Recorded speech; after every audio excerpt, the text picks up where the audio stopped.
अस्सलाम वालेकुम, शाज़िया नूर आपसे मुखातिब है जी king way group of school से क्लास 3। आप सब कैसे हैं? यकीनन ठीक ठाक होंगे और अपना काम बहुत अच्छे तरीके से कर रहे होंगे। प्यारे स्टूडेंट्स, आज हमने उर्दू की किताब पढ़नी है और उर्दू की किताब की सबक नंबर 22 की हम रीडिंग कर चुके थे, आपको याद है।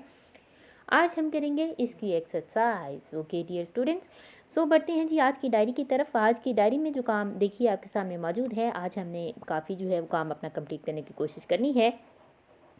इसमें हमने जो दुरुस्त जवाबात हैं वो करने हैं, अल्फाज जुमले करने हैं, फिर इसके साथ हमने अल्फाज मुतज़ाद करने हैं, वाहिद की जमा करने हैं और फिर आपने ग्रामर की कुछ चीज़ें भी करनी हैं, जैसे इसमें सिफ्त जो कि आपकी बुक में दिया गया है उसकी डेफिनेशन करेंगे और उसको सीखेंगे भी। ये तो थी आज की डायरी, आपने नोट डाउन कर ली। चलते हैं प्यारे बच्चे आज के काम की तरफ, तो मश्क स्टार्ट करते हैं अपनी। पहला जो सवाल है वो हमारे पास देखिए, हर सवाल के 4 जवाब दिए गए हैं, इनमें से सिर्फ एक जवाब दुरुस्त है। आप दुरुस्त जवाब के दायरे को पेंसिल से भरें। हमारे मज़हब में किस चीज़ को निस्फ ईमान का दर्जा दिया गया है? सफाई को। ओके, सफाई के दायरे को आपने फिल करना है। नेक्स्ट एज इट इज़ आपने ऐसे करने हैं। आइए जी बढ़ते हैं अपने सवालात की तरफ।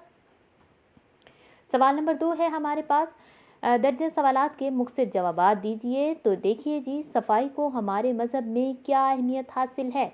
सफाई को इस्लाम में निस्फ ईमान का दर्जा दिया गया है। ठीक है, आगे भी पूरा सोल्यूशन आपके पास मौजूद है। नोट्स के ऊपर जो हलशुदा नोट्स दिए हैं आपने वहाँ से लिखना भी है और याद भी करना है। चलते हैं जी, दर्ज झैल अल्फाज के जुमले बनाइए। एक जुमला आपको बना के बताएंगे, बाकी आपने खुद करने हैं।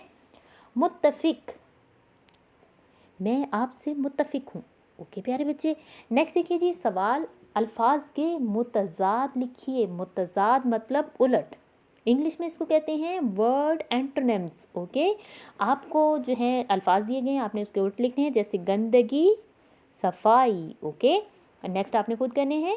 फिर देखिए जी, वाहिद की जमा लिखिए, यानी कि सिंगुलर के आपने प्लूरल बताने हैं। बीमारी, बीमारियाँ। ठीक है, इसमें सिफ्त की तरफ बढ़ते हैं जी। इसमें सिफ्त वो इसम जिसमें किसी शख्स या चीज़ की खूबी या खामी का जिक्र हो, इसमें सिफ्त कहलाता है। जैसे उमर एक ज़हीन लड़का है, इसमें सिफ्त इसमें होगा ज़हीन। फ़ाज़ा के पास काले और पीले चूज़े हैं, तो काले और पीले जो हैं ये सिफ़ात हैं।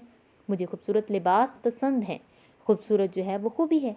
ठीक है, देखिए ज़हीन, काले पीले और खूबसूरत ये सारी खूबियाँ हैं, इसमें सिफ्त कहलाती हैं।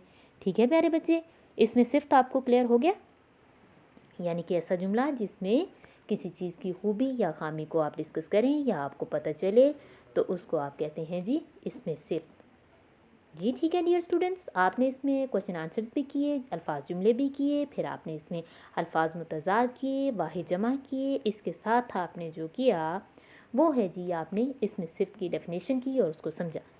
जी प्यारे बच्चे, देखिए जी नेक्स्ट है हमारे पास क्वेश्चन नंबर 6। हर सवाल के 4 जवाब दिए गए हैं, इनमें से सिर्फ एक जवाब दुरुस्त है। आप दुरुस्त के गिर्द दायरा लगाइए। ये ग्रामर के पोर्शन में से है।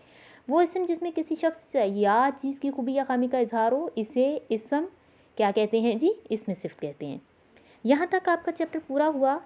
आपने इसको अच्छे तरीके से पढ़ना है, याद करना है और पेपर के लिए इसको तैयार करना है। अपना बहुत सारा रखिए ख्याल, अपनी दुआ में रखिए याद। अल्लाह हाफिज़।